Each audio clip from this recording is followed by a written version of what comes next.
first of all, hey, welcome. I'd really appreciate you chatting with me. I haven't had the pleasure of chatting with you, but our news folks, Harrison in particular, have had the chance to chat with you. You've got a podcast website. I see you have a book on Amazon as well.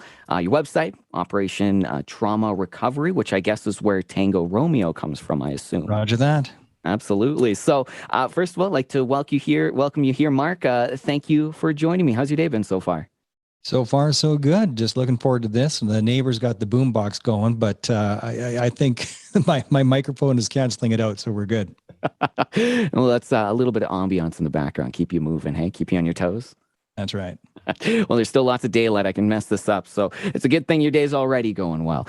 No, well, let's kick things off. First of all, I'd love to know a bit about you.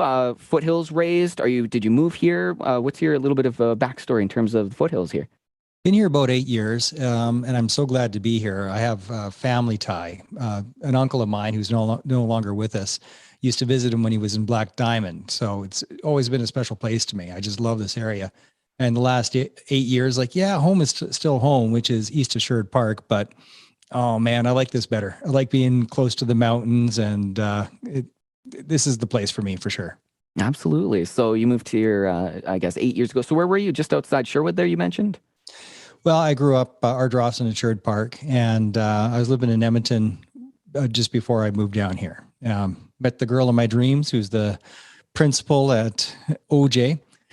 And she came down here. I'm like, okay, guess I'm moving south. Absolutely. Holy smokes. Well, I mean, it's a lovely place to live. And like you said, the mountains, especially lately, they've been really nice. Now that they have that dusting of snow on top, it's been lovely. Right. So let's just jump right into the podcast, obviously about PTSD. Centered towards, I see veterans and first responders, but it is open for everybody, which is really cool. So, it takes a lot to get started with a podcast, and obviously you've got a well-produced one. So you put time, care, passion into it. Where did that time, care, passion, where did that evolve from? Where was the point where it started? From the mission and vision. A friend of mine here in Okotoks, the name is Paul Watts. He's an amazing fella, and he's a sales trainer. So part of the things that he teaches, and he's a world-class sales trainer at that, but he taught me how to make a mission statement and a vision statement. So I did that, and that's my true north. So the mission is to save lives and to relieve pain by making help for PTS injuries easily accessible. The vision is of a world where the path to recovery is clear, because right now that is not the case. It's a dog's breakfast and nobody knows where to start. So thanks to my good friend Paul Watts, I have a strong mission and vision statement, and I just stay to it. And that is what gets me out of bed in the morning to keep booking these and producing them and putting them on and promoting them. And it is a lot of work for a one-man show, but the feedback that I get from the listeners that it is helping and how they are using it as a tool, and not just veterans and first responders, but their family members. So they are learning how to better support their spouses or their other family members. And that is just fantastic. It lets me know, okay, the work I'm doing here is important. It's reaching people, and that must be the case because the show keeps growing and growing and growing. The cool little curve that I see on my stats, it's on a constant climb up. So I've just got to keep doing it. I feel a responsibility to keep going. Yeah, and it feels good to know that people are listening, engaging. Do you have many people engaging back with you, other than numbers, but people reaching out? I do, and that's what keeps me going. So on the website, I have a few testimonials on there, but it's the private messages that I get saying, hey, this is me. Thanks for the show. This particular episode taught me so much. Or I've listened to all the episodes, which always blows my mind when I hear that. But there's people that's listened to every one of them, and I'm in the 150s somewhere right now. So that's pretty amazing. But they tell me privately how they use it. One couple in particular that really sticks out. Reaching out for help is incredibly difficult. A lot of people just can't do it. So in this case, the fella could not reach out for help. And what he could do, however, was he could listen to my show. But even that, he could only do it while he was gaming and only while his wife had her hands on his shoulders. That's how hard it is for him to face the challenge of PTSD in his life. And by listening to the show again and again, that he felt more and more comfortable with reaching out for help. And after about 6 months of listening to the show, he finally reached out for professional help, and he was able to grow and to keep going. So I get stories like that, and it's just so powerful. How could I not keep going? And it's the difference, like you had mentioned in your statement there, and it's what keeps you going forwards. Now, do you have, and we don't have to get too personal here, but is this story based out of your own experiences? Oh, of course. That was something that you have suffered and struggled with onto this path of recovery and helping others recover. Right. So I was a soldier in the 90s, from 91 to 95, infantry soldier, and I was deployed to Croatia in 1994 in the middle of the genocide. And I knew something was wrong mid-tour because my temper was blowing up, and I just could not keep a lid on it. So I knew something was wrong, but nobody was talking about PTSD back then. And whatever it is that you're suffering, you'll feel that it'll blow over eventually. I'll get a grip on it. But I didn't get a grip on it. It took me about 5 years just for the extreme hypervigilance to settle down. And that is so exhausting. It's not a good time. Constant threat assessment mode. But I went undiagnosed for 23 years. That is a long time to suffer, and it's very, very common. So part of what we do at the show is we recover out loud, which gives other people the courage to also recover out loud. And the more that is done, the less the stigma. There is no stigma if there is no shame. There is no shame if you're talking about it. So I open up my personal world to give others the courage to do the same. And at the very least, talk to a professional. Because going 23 years without being diagnosed, it's not a good time. It's not good for anybody. And so I was diagnosed about 4 or 5 years ago, and I've been on this road. And this show started from a peer support group. So we had other peer support. I ended up facilitating the peer support group, and people were saying, well, how do we save these lessons? How do we preserve what we're learning here? And I thought, well, I'll see you're preserving, and I'll up you scaling. And I came up with this show. I already had the Meincke Show podcast with about 65 episodes. So I already had cut my teeth and I had the gear. So all I had to do is call Fiverr and get a logo. And away I go. Came up with the mission, the vision, and the logo, and just started doing it. And yeah, we're in the 150s now somewhere.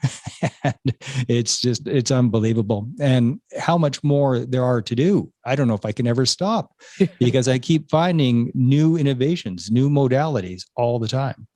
And so how many years have you been doing this? When was your first Operation Tango Romeo podcast? Well, it turned 2 in August, I think. So yeah. Holy smokes, 2 years. I bet it flew by, huh? It's getting better, and I'm getting better at it on the microphone end, asking better questions, and it's evolving for sure. Now, obviously, you're seeing the people that it is helping. Is this kind of a self-therapy for you, do you find? It's completely selfish. Absolutely. I do enjoy it. Part of recovery from, and not just recovery, but transition out of the military in general, is to find a strong sense of purpose. Once you've been part of the big green machine and in charge of multi-million-dollar equipment, and you're doing something big and epic, everything else is pretty damn vanilla after. So finding a sense of purpose, a sense of contribution, whether you're volunteering at the Veterans Association Food Bank or the Okotoks Food Bank, or volunteering anywhere doing anything, or you have a profession where you get a strong sense of contribution to other people, to society, whatever that is for the individual. For me, it's this show. So this is my sense of purpose. And without a sense of purpose, it's tough to be healthy for me. It's tough to keep going and to keep trotting on. So I've crafted this show in such a way that it custom fits what I can do. So that, because I have a very narrow road that I can walk successfully. If I stray too much to the right or too much to the left, I fail because of the restrictions that are on me because of PTSD. And so my talent is okay, but it's my capacity is the challenge, is the capacity. So I structure the show in a way that I can handle it, that it doesn't burn me out. If I know if I do 2 shows in a day, I that I'm a waste after, that I got to sleep for the next 6 hours. But so if I only do one every 2 days, I'm good and it doesn't drain me completely. So I craft it to fit me, and it definitely serves me, which is perfect because it serves others. I'm serving myself. It's a win-win. Absolutely. A bit cheaper than therapy, but still very important. Now, you had mentioned, okay, so you've been doing this for 2 years, and I know at least myself, I've noticed quite a big change in the public perception of mental health, mental illness, PTSD. In those 2 years, I've seen a big change. Now, you've been I take full credit for all of that. I was going to ask, since the 90s, there's been a dramatic shift in the public perception of it. When did that kind of start for you, do you think? When did you start seeing that? Or did it come as you started the podcast and started helping yourself, helping other people? Well, there's a lot of people rowing in the same direction. There are podcasts similar to mine, not with the exact same mission and vision, but they're similar. And Bell Let's Talk, and there's just so many different ventures out there that is getting the conversation out there. And that's a great starting point. So just having the conversation gets rid of the shame, and getting rid of the shame lets people have the courage to step forward and go, hey, I think I need me some help. And yeah, I'd say the last 5 or 6 years, it's really been growing, and I think it's gaining steam. It seems to be more and more where people are okay stepping forward. This show has been a very, very small part of that, but there are so many others that are stepping up, like the Rolling Barrage. That Okotoks was just the town of towns across the country to participate in, which is a cross Canada motorcycle ride to raise funds for PTSD modalities, for healing modalities, and for resources is the word I'm groping for.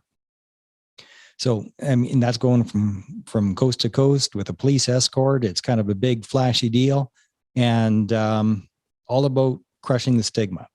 So there's a lot of different ventures out there that are waving the flag and going, yep, I'm injured. It sucks. It's a significant impact on my life and the life of those around me, and I got to bloody well do something about it. So, and when you see somebody else putting up their hand, it gives you the courage to put up your hand. Yeah, it's the strength in numbers, and just in knowing that other people are like you. And it's the hardest thing is accepting that part. I find it just, nothing's wrong with me, but there is something wrong with me, and that's okay. Yeah, it's okay to not be okay. Exactly. And I've seen that come up quite a bit, especially in this past, however 20 months we are over COVID. I think that conversation has accelerated because of it. But do you find there's still a ways to go? Do you find a lot of people still just there's still a fear in the workplace that if I step forward, my career is over. I just had some nurses on from a nurse peer support group the other day, and that fear is still there. The idea that I'm going to wreck my career if I open my mouth.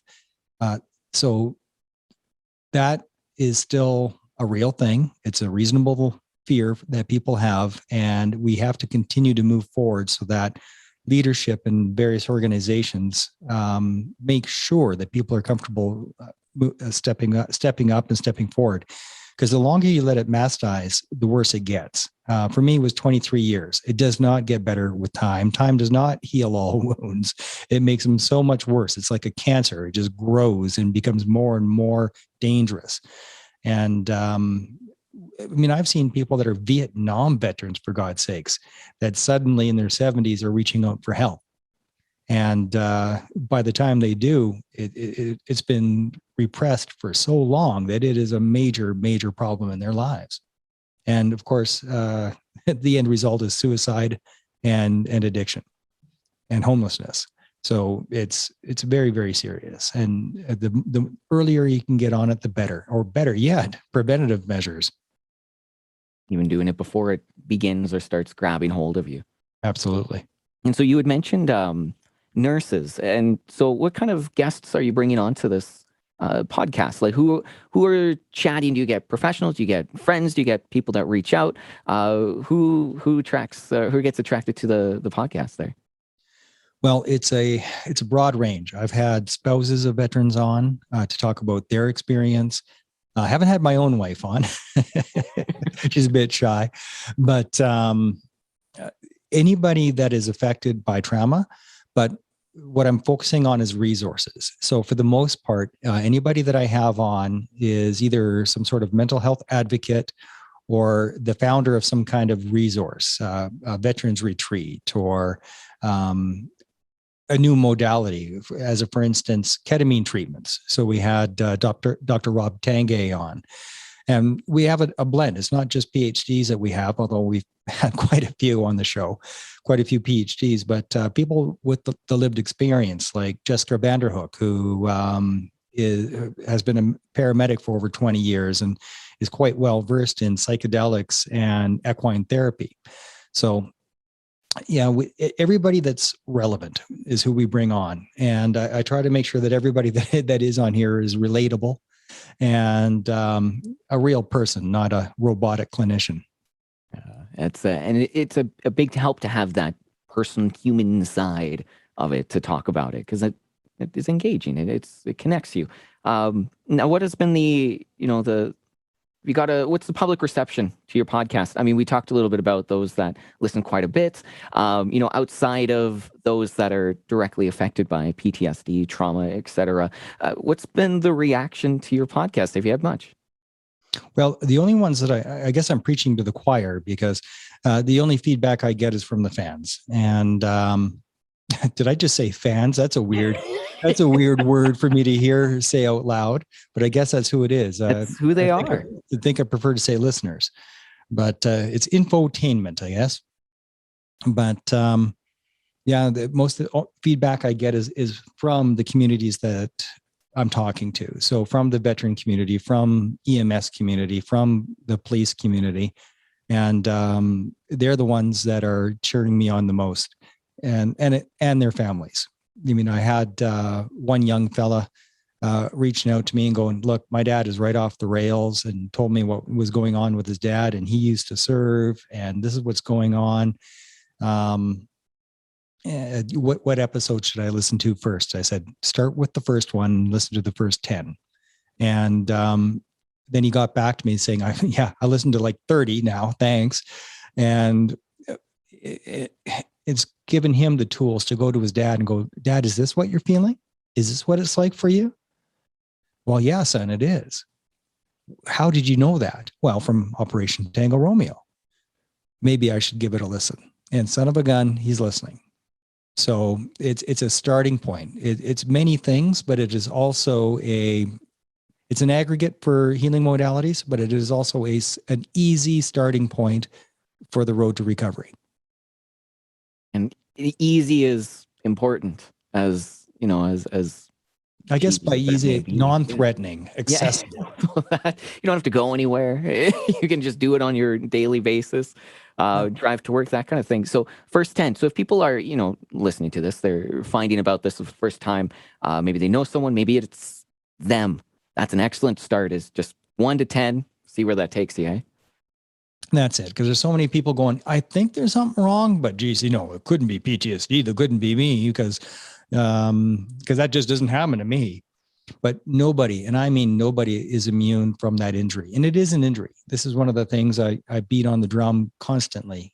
PTSD, which I prefer to call PTSI, post-traumatic stress injury, not because it makes me feel better. It's more accurate. It's a more accurate term. But a post-traumatic stress injury is an injury. It is not a sickness or a weakness. It is an injury. And you're no more immune to that than you are immune from getting into a car accident or getting hurt in a car accident. I mean, if a landmine blows off your leg, nobody goes, weakling, wimp, you got weak shins. Nobody says that. And it's absolutely no different with a neurological injury, whether it be a TBI from an impact or a concussion, or if it's from the trauma of an extreme event. It doesn't matter. It is an injury. You can put somebody in an MRI machine and you can see the injury, so it's certainly nothing to be ashamed of. Absolutely. And, we're heading into what I imagine is an emotional time for a lot of veterans, family members, spouses, heading into November, leading up to Remembrance Day. Is that something that I can imagine it's a time of emotions, and you're a good resource for maybe those that have that feeling bubbling up inside, maybe. And I've even done episodes on the week of Remembrance Day because it's tough. It's tough every year. The kettle is on boil during this week. It just brings back things, and I don't even know how to articulate why, but it does.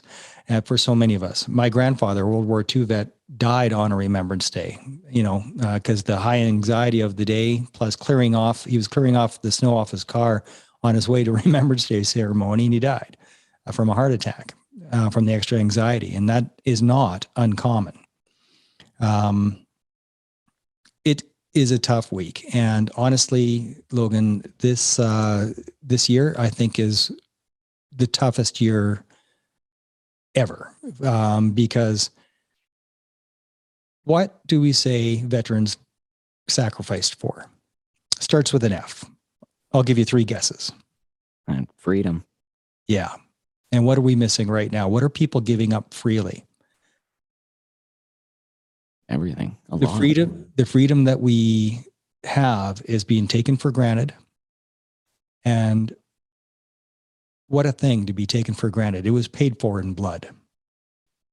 Your ability to go to the grocery store without having any fear, your ability to drive your kids to school without fear, to go to school without fear, that was paid for in blood.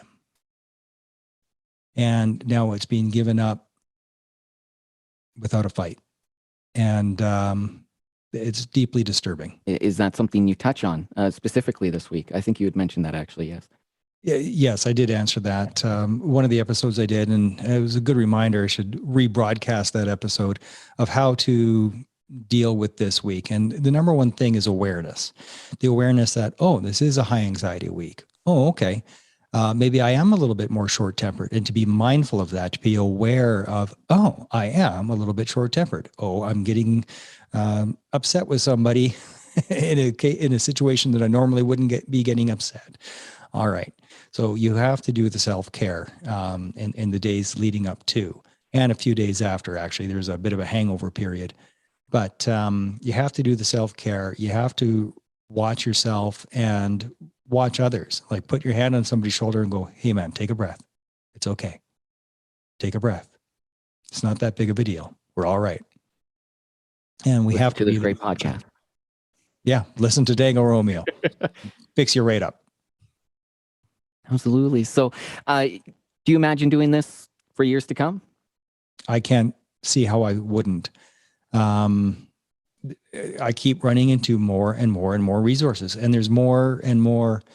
I'm saying more an awful lot, but there's new discoveries all the time. I just had somebody on talking about reconsolidation therapy. Well, that's new, and the efficacy rate is extremely high. Well, fantastic.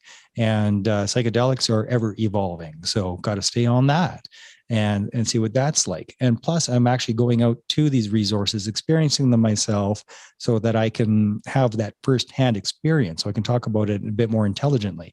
I still have to do a follow-up episode on equine therapy about what that was for me, and which was awesome. Bottom line, highly recommended. It was great, but people are like, equine therapy, what? Hop on a horse and you're good, or what? Yeah, weird, man. What are you talking about? Look at you like you got 3 heads. But so I have to do an episode explaining what that was to me, and I'll bring the facilitators in and we'll do that. But the bottom line is mindfulness and being aware of, I am the one being a jerk here. Chances are. And how to mitigate that, how to see it coming, how to predict it before it happens. one of the best tools that I've shared that I use myself all the time is to change the mission. So when we're getting super high anxiety, it's because we don't feel like the mission is going as planned, but we're not aware that we're even on a mission. You're not aware that your brain is doing that. You don't even know your brain is in fight or flight mode, but it is. So, but mindfulness is the piece where you realize, okay, this is what my mind does. So the example is, me and my youngest boy, we flew to Winnipeg to pick up a motorcycle, and we're riding the motorcycle back from Winnipeg to Okotoks. Well, this is where I would normally fail miserably, because this is a mission. We have to go from A to B. There's safety factors, setting up a tent. It's all mission oriented. And my patience is zero. So I changed the mission. Instead of the mission being pick up a motorcycle and get it across the country safely, the mission was harmony. The mission was, don't screw this up for your boy. Make sure he has fun. So I didn't care if we got home in 2 days or 5. I didn't care, because what was more, that wasn't the mission anymore. Yeah. That's not the mission. What's more important, safely and efficiently getting this bike home, or my relationship with my son? My relationship with my son is more important. Therefore, that is the mission. And I almost fell off mission once or twice, but I caught it, went, whoa, whoa, whoa, I'm on the wrong mission. Switch missions. Harmony. Harmony is the mission. Take a breath. And we had 1,500 kilometers that were fantastic. Fantastic. I didn't screw it up once. I didn't yell at him once. Damn near. But it's not but I held cognitive behavioral therapy, mindfulness aspect to it. Hey. Yeah. And so it's tools like that. I think that episode is called How Not to Wreck Your Camping Trip. But tools like that, where when you hear it from somebody that gets it, not a sanitized clinician, and when it doesn't sound woo-woo, when it sounds relatable and practical, people connect to it. And you know what? A lot of people have been using that tool. They've been changing the mission, and it bloody well works. And it's good to hear it from someone that, like you had said, experienced it, knows it. It's not a to-do list. It's not a book on how-to written by someone that didn't. And I mean, even in our conversation here, you're very real, Mark. I appreciate it. You're easy to talk to, so I can only imagine what some of your episodes feel like. Is it just someone hanging out behind you talking? Start tuning in, man. It's for everybody. It's infotainment. Infotainment, and I'm sure your fans, because they're fans, they'll be growing and growing here soon. Oh, that's incredible. So you're based out of Okotoks, eh? I am. Is your studio and you're doing it Mark Maron style in your garage, or you have a studio somewhere? In the living room. I got a studio table all set up. Covering my studio table is a quilt of valor that was awarded to me about 4 years ago. So it's functional, fashionable, all in one. So it reminds me of why I'm here, this quilt of valor. And it reminds me of the mission and helps dampen sound. So that's good. Yeah, I know. You've got so much space behind you, but I don't hear a touch of echo. It's incredible. Well, that's my super cardioid microphone doing its job. He knows what he's talking about too. I love it. Cool. Well, I don't want to take too much of your time, but I would like to just let people know about the resources that you have. Your website is a great one. If they wanted to, they can pick up a book, a physical copy. My book is on Amazon.ca, and thanks for bringing that up so I could plug it. So the book is what I thought it was I wasn't always a confident person by any stretch of the imagination.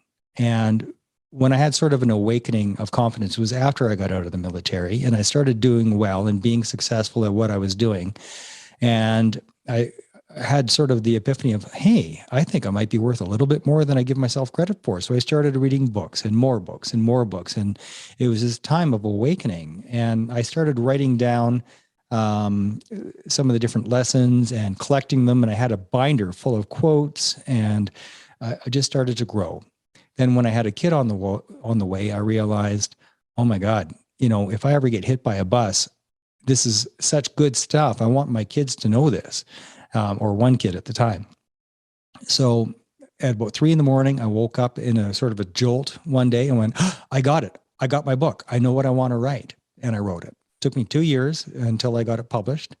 And that's Why Not Me? The Keys to Unlock Your Power and Release Your Potential. So I wrote it for my kids in case I get hit by a bus. If I can't, it's the only way to be immortal is to either write a book worth reading or read a book worth writing or do something worth writing about that somebody else writes about you. You know, that's a loosely said Mark Twain quote. But that really always stuck with me. So I wrote it so that even beyond the grave, I could give something to my kids. That's why I wrote it, or so I thought. In hindsight, when I look at it, I'm like, oh my God, I was surviving. This was me grasping at straws to survive because I wasn't well. And at that time, how PTSD was affecting me, which I didn't know, but it was through being manic and wild and zero inhibitions. And oh my God, the trouble I got into. I can't believe I'm not in jail. And because I would just do the craziest. And it's just the absence of impulse control and self-awareness and situational awareness. And when I look back at it, had I not immersed myself in these types of lessons, I would not have survived. I'd be dead. I would have committed suicide for sure. Because of how things were going and when depression would hit. If I didn't have these tools, which I use that are in this book, I would not have survived. And so when I look back, it's actually a PTSD survival guide. I wrote it for me and I didn't know it. Wow.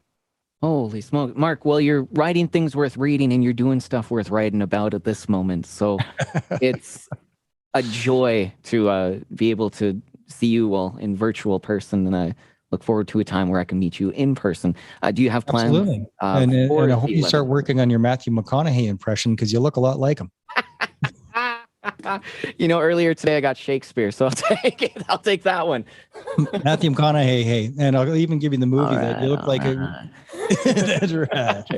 All right. With the particular mustache that you're rocking right now, Sahara, in the movie Sahara, Matthew McConaughey, that's what you look like right now. Ooh, I'll take it. I think I got my Halloween costume for next year. There we go. He was in town here a few years ago shooting that space movie. Interstellar. Yeah. That's right. He's we're still riding that high in Okotoks. I can't believe you're wearing a stunt double. One of these days I will. I'm going to accidental myself onto a set and hopefully get mistaken for it. Yeah, there you go. Just make sure you do your push-ups and then you'll be good. I've got a few pounds to raise here. But yeah, let's roll out the red carpet a little bit for you, man, because you've got a lot of cool things. Oh, excuse me there. So you've got the website, Operation Trauma Recovery, and you've got a lot of cool things, including resources on there. We've got the podcast, the book, everything. So where can people find, details on you, your story, your history, and of course, the incredible ways that you're supporting people like you? Through the show itself, it's on it's on the top 8 or 10 platforms. All the Apple, that seems to be the number one listeners are on Apple. Number 2 is Spotify, and then Google and Anchor. Anchor is my primary upload point, though. So if you want to get it exactly on the dot at 11 a.m. Mountain Standard every Thursday, which is the bare minimum of when it drops, Anchor.fm is a good place to go. But it seems to get to Spotify within a few moments. So Spotify is my platform of choice personally. And for About Me, buy the book, man. Cool. Holy smokes. The website. And I mean, if people are listening to this on our website, it'll be either above us or below us, wherever it is. We'll have all the links to your websites. I got through a whole interview without cursing. That is spectacular. It is not easy for me. Is there a lot of cursing in your podcast? Oh, yeah. I curse a blue streak. Keeps it open, keeps it fresh. Mark, it's been a pleasure chatting with you, learning 100%. A little bit about you. I look forward to meeting you a little bit more. Super groovy. Cool. Oh, groovy. I love it. I haven't heard that in a long time. It's one of my go-tos. Sweet. Have a good rest of your day, man. All right, brother. Cheers.